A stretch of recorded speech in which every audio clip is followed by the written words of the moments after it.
শবে বরাতের কোনো আমল আছে কিনা, শবে বরাতের রোজা ও নামাজের নিয়ম কি, সবচেয়ে বহুল জিজ্ঞাসিত প্রশ্ন এখনকার। শবে বরাত আসছে, যেটাকে আসলে হাদিসের ভাষ্যে বলা হয়েছে মধ্য শাবানের রাত, শবে বরাত না, এটার হাদিসের ভাষ্যের নাম কি?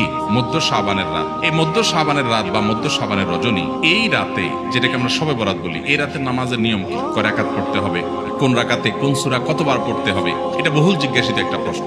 এবং এ ব্যাপারে আমরা অনেকে জানি যে শবে বরাতের নামাজে এত রাকাত পড়তে হবে, সেখানে সূরা কুল হু আল্লাহু ইখলাস এতবার পড়তে হবে, ইত্যাদি ইত্যাদি।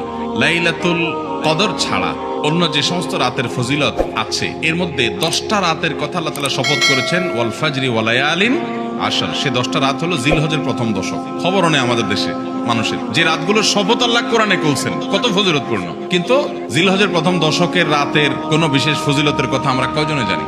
যাই হোক, মধ্য শাবান রজনীর কথা আমরা বেশি জানি শুধু না, সবচেয়ে বেশি আমরা এ রাতে ইবাদতের চেষ্টা করি। তো সবচেয়ে বেশি চেষ্টা তো হওয়া উচিত হলো লাইলাতুল কদরে। এর পাশাপাশি যদি কেউ মধ্য শাবান রাতে আল্লাহ তাআলার ক্ষমা লাভের চেষ্টা করে, সেটা দর্শনীয় না, সেটা জায়েজ। এই রাতের এতটুকু ফজিলত অবশ্যই প্রমাণিত যে আল্লাহ রাব্বুল আলামিন এই রাতে হিংসুক ছাড়া, মুশরিক ছাড়া বাকি মানুষগুলোকে সাধারণ ক্ষমা ঘোষণা করেন। অতএব এই রাতের একেবারে কোনোই ফজিলত নেই, ব্যাপারটা সেরকম না। বিভিন্ন হাদিসের আলোকে এটুকু অন্তত সাব্যস্ত হয় যে আল্লাহ তাআলা হিংসুক এবং আপনার মুশরিক ছাড়া, মানুষের পিছে লাগে শত্রুতা, এই মানুষটা বাকি মানুষ থেকে মাফ করে। তাহলে মধ্য শাবানের রাত বা যেটাকে শবে বরাত বলছি আমরা, এই রাতের মূল আমলই হলো, এটাকে কেন্দ্র করে মূল আমলই হলো নিজেকে শিরক এবং হিংসা থেকে পরিচ্ছন্ন করা, সাধারণ ক্ষমার উপযুক্ত করা। এটা হলো মূল আমল, বাস।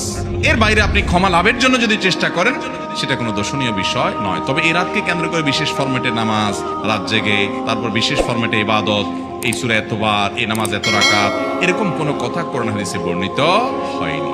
এগুলো আমরা মন গড়া বানিয়ে নিয়েছি। এবং যদি এরকম কোনো ফরম্যাট আমরা ঠিক করে নিয়ে সেভাবে ইবাদত করাটাকে আমরা এই রাতের আমল, শরিয়া সিদ্ধ আমল মনে করি বা সুন্নাহ আমল মনে করি বা কোন নির্দিষ্ট আমল মনে করি, তাহলে বেদাতে পর্যবেসিত হবে। অতএব বাড়াবাড়ি এবং ছাড়াছাড়ি এই দুইটাই আমাদেরকে পরিহার করতে হবে। যতটুকু আছে ততটুকু আমরা আমল করব এবং এসে আমল অনুযায়ী আমরা চলার চেষ্টা করব। শবে বরাতে সবচেয়ে বেশি মানুষ মসজিদে কেন ভিড় জমায় বলেন তো? শবে কদর বেশি ফজিলতপূর্ণ না এই রাত? শবে কদর কোন তুলনা আছে শবে কদরের সাথে কোনটা? কিন্তু শবে কদরে কি এত মানুষ ইবাদত বন্দেগী করার চেষ্টা করে শবে বরাতে যত করে? কারণ কি? মিষ্টির জন্য বলে। খারাপ বলেন নাই। আমি ছোট, আমার মনে আছে এক মসজিদে সারা রাত শবে বরাতে এরকম দোয়া দরুদ হয়েছে। এবার শেষে মিষ্টি বিতরণ হচ্ছে, জিলাপি দিতে আর কি, তখন তো জিলাপি দেওয়া হচ্ছে। তো এক আল্লাহর বান্দা তার যে জিলাপি দিচ্ছে, সবাই দুটা দুটা করে দিচ্ছে, ভুলে তার একটা পড়ছে। পরে সে জিলাপিটা নিয়ে এসে বাইরে ওই মুয়াজ্জিন বেচারার 14 গোষ্ঠী গালিগালাজ করতে করতে বলতেছে যে সারা রাত বেটা সবচেয়ে বেশি কাঁদলাম আমি, আর দিছে আমার একটা। আল্লাহর কাছে এই নসিব চাই এই একটা জিলাপি নিয়ে পাইলাম।